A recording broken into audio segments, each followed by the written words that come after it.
السلام عليكم ورحمة الله وبركاته.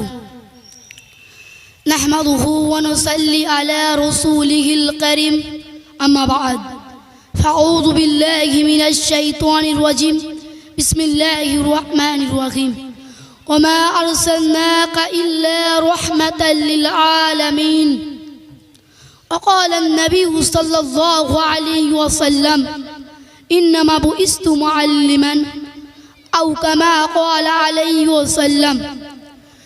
সকল প্রকার প্রশংসা আল্লাহ সুবহানাহু ওয়া তাআলার প্রতি দরুদ এবং সালাম বর্ষিত হোক।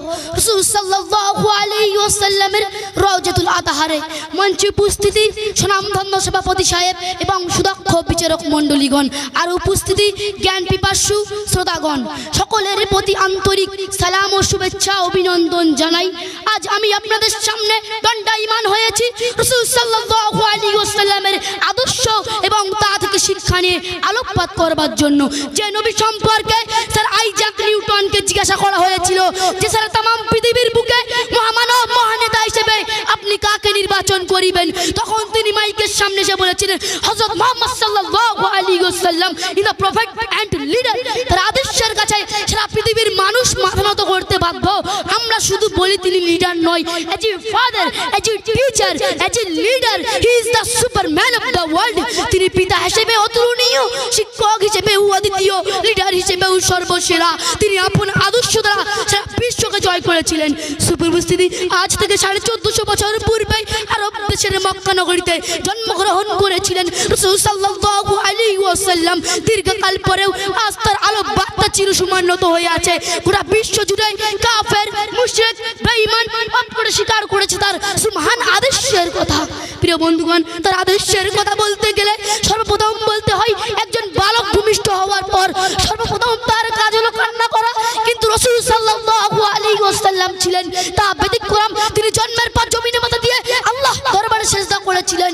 শুধু তাই নয়, দুধ মাতা হালিমার একটি স্থান থেকে দুধ পান করে উপরের স্থান তার দুধ ভাই আব্দুল্লাহর জন্য রেখে দিয়ে ইনসাফের দৃষ্টান্ত দেখেছিলেন সারা বিশ্ববাসীর কাছে। সকল বালকেরা যখন মাঠে খেলতে যেত তখন তিনি খেলাধুলা দেখতেন না। তিনি ছিলেন একজন শান্ত ও কোমল হৃদয়ের অধিকারী। তিনি কখনো মিথ্যা কথা বলতেন না এবং খারাপ কথা বলতেন না, অন্যদের সাথে ঝগড়া বিপদে লিপ্ত হতেন না। তিনি ছোটবেলা থেকে ছিলেন আদর্শবান এবং মহাগুণের অধিকারী। ওই জন্য আল্লাহ সুবহানাহু ওয়া তাআলা তার আদর্শকে প্রশংসা করে বলেছেন লাকাদ কানা লাকুম ফি রাসূলিল্লাহি উসওয়াতুন হাসানা। নিঃসন্দেহে রাসূল সাল্লাল্লাহু আলাইহি ওয়াসাল্লামের জীবন আদর্শ উত্তম নিদর্শন। এবং আল্লাহ তাআলা আরো বলেছেন তার চরিত্রকে প্রশংসা করে ইন্নাকা লাআলা খুলুকিন আযীম। হে নবী, আপনার চরিত্র সর্বশ্রেষ্ঠ। তার কারণ হলো সততা ছিল তার পেশা, আমানতদারি ছিল তার নেশা, সত্যবাদিতা ছিল তার চিরসঙ্গী, পূর্ণতা ছিল তার কামনা, সাফল্য ছিল তার প্রিয়, গরিবের ছিলেন দাতা, এতিমের ছিলেন পিতা, কথাবার্তা ছিল তার ভদ্রই নম্রই ভরা মুক্তমালা। প্রিয় বন্ধুগণ, দুঃখের সাথে বলতে হয় আজ সেই শিশু মুহাম্মদ সাল্লাল্লাহু আলাইহি ওয়াসাল্লামের আদর্শ আমাদের সমাজ থেকে বিলুপ্তির পথে। নবজাতক শিশু আজান শুনবে তো দূরের কথা, গানের আওয়াজ তার কর্ণকুহর প্রকম্পিত করে তোলে। ছোটবেলায় কলেমা শিক্ষা দূরের কথা, আলিফ বা শিখাও জুড়ে না, বরং হাট্টিমা টিম টিম আবল তাবল কবিতা শেখায়। ইসলামী শিক্ষার বেলাই নাই।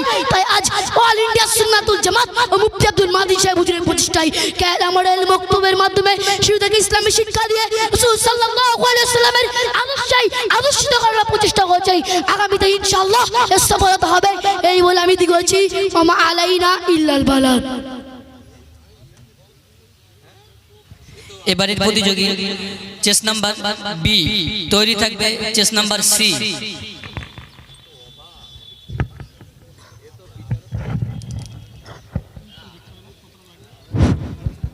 ঠিক আছে।